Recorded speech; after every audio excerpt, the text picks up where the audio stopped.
रानी चिड़िया की शादी कलवा कौवा से होती है और उनका एक बेटी होती है जिसका नाम टुनटुनी चिड़िया था। कलवा कौवा एक दिन नदी किनारे गया हुआ था। तभी वहाँ पर उसे एक दूसरी पंछी दिखाई देती है। उस पंछी को देख करके कलवा कौवा सोचता है, अरे वाह, देखो तो जरा कितनी सुंदर पंछी है। मैंने आज से पहले ऐसी और इतनी सुंदर पंछी कभी नहीं देखा। अगर यह तैयार होगी तो मैं इससे दोबारा शादी कर लूँगा। पहले चल करके मैं इससे बात करता हूँ। अगर यह मान जाएगी तो मैं इससे शादी कर लूँगा। अरे पंछी, आप कहाँ की रहने वाली हैं? मुझे तो इस जंगल में पहली बार दिखाई दी है। मैं तो इस नदी के पास हमेशा आते जाते रहता हूँ, पर आपको यहाँ पर पहली बार देखा है। आपने ठीक कहा, मैं इस जंगल की नहीं हूँ। मैं दूसरे जंगल से यहाँ पे आई हुई हूँ। वो क्या है कि मेरी माँ की तबीयत बहुत ख़राब रहती है और मेरे पिताजी नहीं है। मेरी माँ को यह चिंता है कि मुझे कोई अच्छा लड़का मिल जाए जिससे उसकी शादी हो जाए। मैं इसीलिए इस जंगल में आई हुई हूँ, पर मुझे यहाँ अभी तक ऐसा कोई नहीं दिखा। अरे आप कैसी बातें कर रही हैं? ये समझ लीजिए कि आपका काम बस हो गया, बाकी सब मुझ पे छोड़ दीजिए। मैं आपको इतनी तकलीफ में नहीं देख सकता। मैं सोच रहा हूँ कि मैं तुमसे शादी कर लूँ, और मैं अभी तक शादीशुदा नहीं हूँ।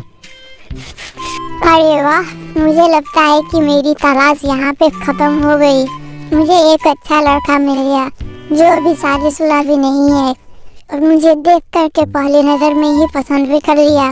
पर मैं इतनी जल्दी शादी के लिए राजी नहीं हूँ।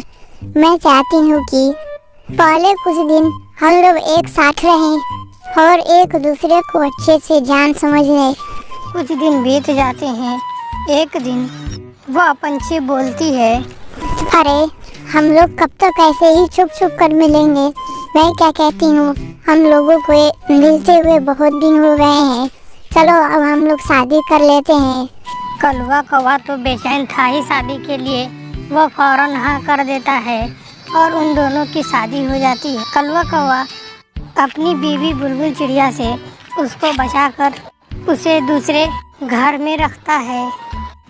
और तो और बुलबुल चिड़िया के घर पे आना जाना भी कम कर देता है। वह सारा दिन उसी के घर पड़े रहते। टुनटुनी चिड़िया, तुम्हें पता है तुम्हारे पिताजी कहाँ रह रहे हैं? बहुत दिनों से घर पे सही से नहीं रह रहे हैं। वह बाहर घूम रहे हैं। कभी कभी घर पे आते हैं और फिर तुरंत वापस चले जाते हैं। तुम्हें कुछ पता है तो बताओ, क्या बात है? अरे नहीं माँ, मुझे कुछ नहीं पता।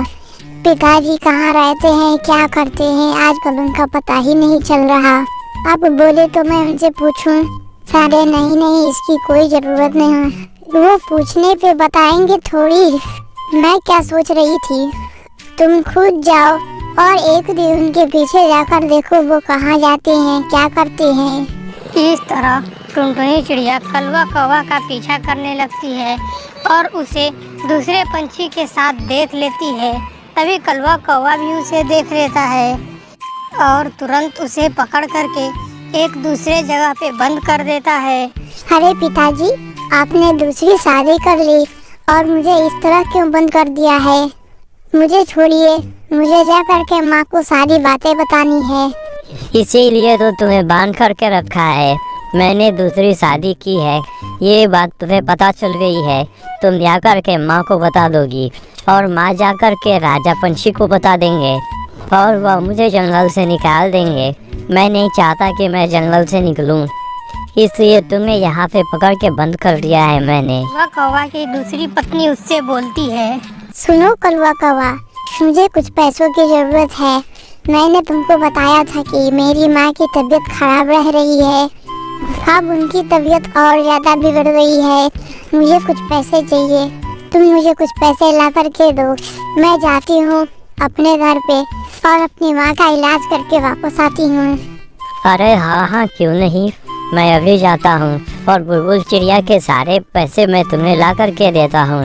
वैसे भी उसके पास ऐसे ही पड़े हुए हैं, उस पैसों का उसको कोई काम भी नहीं है। बुलबुल चिड़िया, मुझे कुछ पैसों की ज़रूरत है, तुम मुझे कुछ पैसे ला कर के दो। मैं एक बहुत बड़ी मुसीबत में फंस गया हूँ। क्या परेशानी है यह मैं तुम्हें नहीं बता सकता, तुम मुझे बस सारे पैसे ला कर के दो। इस तरह बुलबुल चिड़िया को बेवकूफ़ बना के कलवा कौवा उसके सारे पैसे ले लेता है और ले जाकर के अपनी नई पत्नी को दे देता है। इधर दूसरी तरफ टुनटुनी चिड़िया जाल में फंसी हुई रहती है, पर जाल थोड़ा कमज़ोर होता है और बुलबुली चिड़िया वहाँ से निकल जाती है और निकल करके तुरंत अपनी माँ के पास जाती है और उसे जा करके सारी बात बताती है। कलवा कौवा अभी कुछ देर पहले यहाँ पे आए थे और मुझसे बहुत सारे पैसे लेकर के गए हैं। वह जरूर अपनी नई पत्नी को देंगे। मैं जाती हूँ और तुरंत जाके जंगल के महाराज जटायु से सारी बातें बताती हूँ, वहीं कलवा कौवा की खबर लेंगे। इधर कलवा कौवा की नई पत्नी केवल पैसे के लिए कलवा कौवा से शादी की हुई रहती है और वह पैसे पाते ही वह जंगल छोड़ करके हमेशा के लिए चली जाती है। कलवा कौवा बेचारा अकेला रह जाता है। तभी जंगल के महाराज कलवा कौवा के पास आते हैं और बोलते हैं, ये सब क्या सुन रहा हूँ कलवा कौवा, तुम्हारी एक बीवी रहते हुए भी तुमने दूसरी शादी की, वो भी बिना बताए। यह बिल्कुल गलत बात है। मैं तुम्हें बुलबुल चिड़िया को धोखा देने के जुर्म में मैं तुम्हें मार भी सकता हूँ, पर मैं तुम्हें मार नहीं रहा हूँ। तुम यह जंगल छोड़ करके हमेशा के लिए चले जाओ और कभी वापस मत आना। और टुनटुनी चिड़िया और बुलबुली चिड़िया की देख रेख आगे से जंगल के महाराज यानी मैं करूँगा। वैसे तुम्हारी नई पत्नी है कहाँ? तुम चाहो तो उसे भी इस जंगल से अपने साथ लेके जा सकते हो। उसे क्या साथ ले जाना महाराज, जो पहले से ही चली गई है।